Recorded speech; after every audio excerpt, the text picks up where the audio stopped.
বাংলাদেশ পৃথিবীর জন্য আশার বাতিঘর হতে চায় বলে জানিয়েছেন প্রধান উপদেষ্টা অধ্যাপক ডক্টর মোহাম্মদ ইউনূস।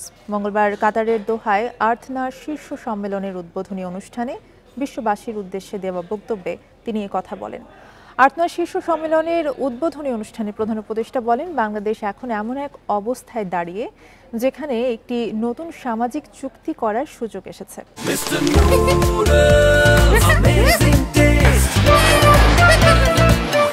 এটি এমন এক চুক্তি যেখানে রাষ্ট্র ও জনগণ, বিশেষ করে যুব সমাজ, অন্তর্ভুক্তিমূলক ব্যবস্থা, ঐতিহ্য, ন্যায় বিচার, মর্যাদা এবং সুযোগের ভিত্তিতে একটি ভবিষ্যৎ গড়ে তোলা সম্ভব। এই চুক্তিতে আর্থিক অন্তর্ভুক্তি এবং প্রান্তিক জনগণের ক্ষমতায়ন মৌলিক বিষয় হিসেবে বিবেচিত হবে। একটি সমৃদ্ধ এবং টেকসই ভবিষ্যতের স্বপ্নের কথা উল্লেখ করে ডক্টর ইউনূস বলেন, তবে এখন এমন কিছু হুমকি রয়েছে যা আমাদের উন্নয়নকে বিপথে ঠেলে দিতে পারে।